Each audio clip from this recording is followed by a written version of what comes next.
Hey, piano teachers. You ever deal with students who bang? My name's David Barish, and I teach Taubman Approach, and I've got some advice.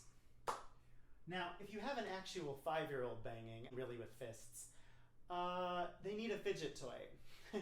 That their body wants some kind of stimulation, they're not getting it, and if you hand them something like a koosh ball or this nice bubble popping thing, if you Google soft fidget toys, stuff like this will come up. Their need for stimulation will be met. They will stop hitting your piano. The more interesting question is when you get a harsh tone that someone didn't just bang on with their fists. For example, when you kind of hear more key hitting key than you really hear hammer pinging against the string.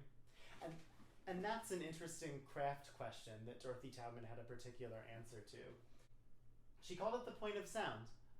What you want to do is slow down the key until you find that little bump before it actually touches the bottom. And that bump is what she called the point of sound and what technicians call the escapement. A key is like a seesaw, and at the end of the seesaw is a hammer.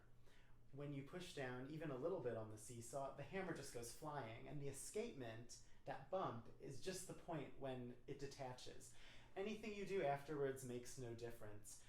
So your students who are banging, and even professional pianists end up making bangy sounds sometimes that are harsh, just aren't really thinking about where the point of sound is, or especially where the bottom of the key is. They're aiming past it, and you can actually aim infinitely past it and just keep pressing and pressing, and your brain tells you, I feel all this feedback, I must be playing really loud and doing stuff, but you're not. The second you actually feel pressing against your fingertip, that's the very moment when you've aimed past the bottom.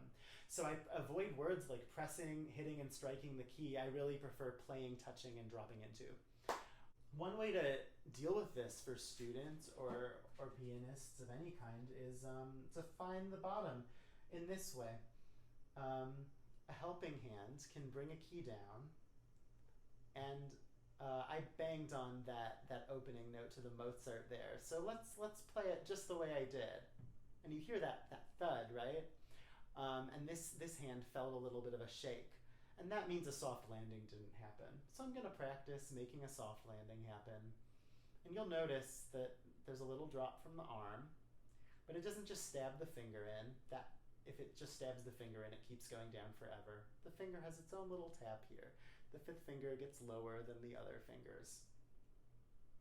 So I have a little tap. Now if the tap is alone, it starts to feel pretty weak. It needs just a little bit of that arm drop to feel strong and yet land with a soft landing. We have no thud.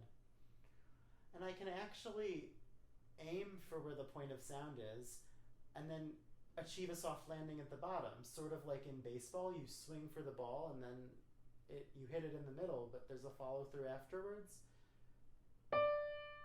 and you can get a nice sound.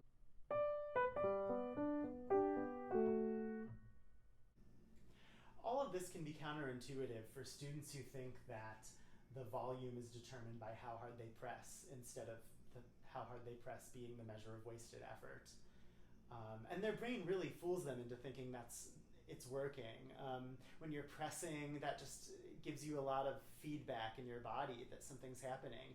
And the thud is really close to you and it sounds loud there, even though out in the audience, that's not amplified. What is amplified is the hammer hitting the strings. That's what the soundboard amplifies, and if you have a digital, that's what the amplifier amplifies as well. The thud is a thud.